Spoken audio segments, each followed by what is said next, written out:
I went in, there was a man from South Africa, and he was a really hard preacher. I mean, really hard and tough preacher. And he was a white South African, and he was at the church speaking as a missionary. And my wife talked me into going to church. And that night, I knew, before I even walked into the church, driving to the church, I just knew inside, this is my night. And that night, he gave the altar call. I couldn't move. It was like my legs wouldn't move. And he kept looking back at me, and then he said, look, all you got to do is lift your hands. And it was like I had a stroke. So then I couldn't lift my hands.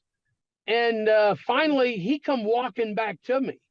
And he said, man, what's wrong with you? The power of God is all over you, and you're just sitting here. And I started weeping in my seat. I started crying, and I gave my life to Jesus Christ, sitting in a back pew, sitting down. A lot of times, a lot of church people think you got to do this, you got to do that, you got to go to the altar, you got to spit and gag a few times. And I'm telling you, you don't have to do none of that. You can be driving down the road. You can be on your motorcycle. You can be in your car, anywhere that you can say, Lord, forgive me and allow me to enter into your family. That's all he needs to hear. That's a beginning, but that's only a beginning. How old were you when that happened? 19 June of 1992. So you'll have to do the math. I'm 61 now. All right. So how long ago? So I was in my 30s. Yeah. Yeah, I was in my 30s and mid-30s, call it. Yeah. And then I immediately, because I knew I was going to be a preacher. Everybody wants to quit work and go on welfare and go to school to be a preacher. I didn't do that. I kept working harder than I ever worked.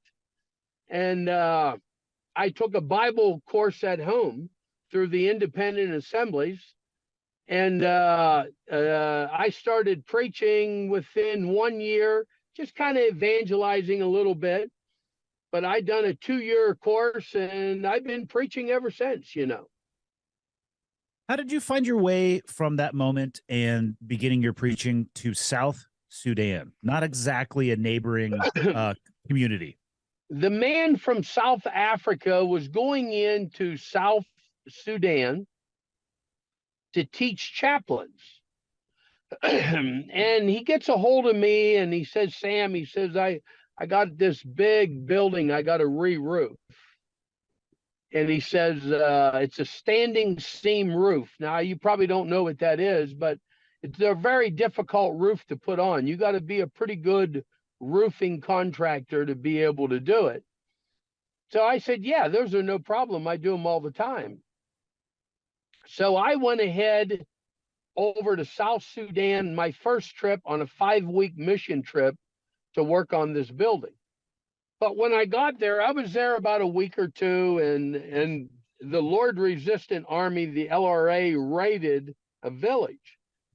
And, excuse me, I said to some of the SPLA soldiers, I said, look, I want to go there. I want to see it. And they said, are you serious? And I said, yeah, I need to go there and see what happened. So when I got there, we started doing like a recon. There was 2 soldiers and me, just kind of looking around for any children that may have been hiding. And like in the movie, you probably seen the movie Machine Gun Preacher?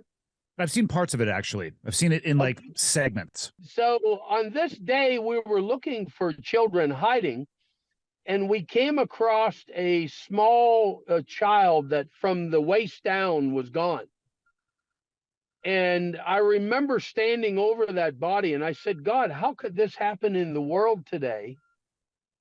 And we don't hear about it. I mean, we hear about everything in Hollywood. We hear about garbage every day, but we don't hear about these children dying of landmines. And I stood over that body.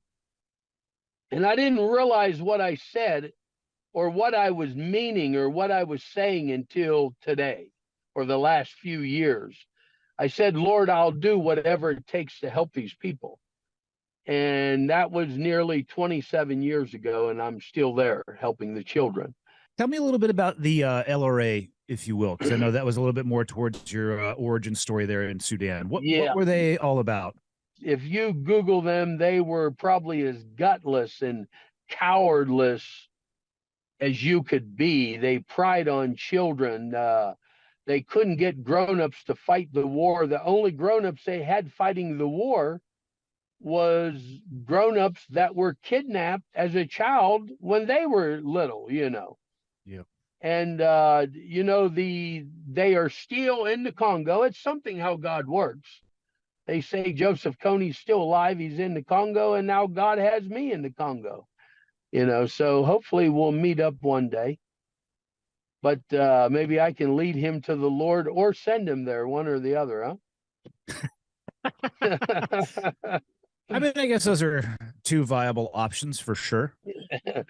No, but I mean, what's exciting to me about working in war areas is you don't have other NGOs. You'll find them on the outskirts and everything. So I believe God put me right where he wanted me. God knows I'm not a quitter, you know. At my age, if you look at what I have, you know, I'm a pretty blessed person now, you know. I have a motorcycle shop outside of Pittsburgh, Pennsylvania. I build custom motorcycles, and people ask me all the time, Sam, when you going to quit? And I always tell them I'm not sure. I'm still breathing. But I'll probably go on preaching the gospel of Jesus Christ and rescuing children as long as I can walk and breathe, you know. So hopefully God will keep me healthy. Yeah. Yep.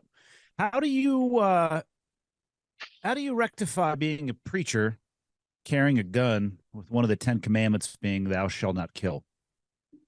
No, it doesn't say thou shalt not kill. It says thou shalt not murder.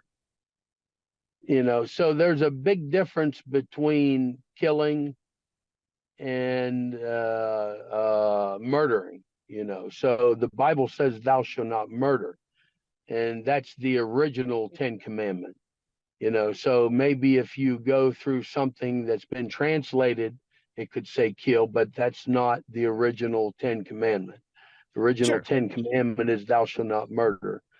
And, you know, no one has ever heard me ever say in an interview, and I've been on El Kashir, CNN, I've been on them all. No one has ever heard me say that I've killed anybody.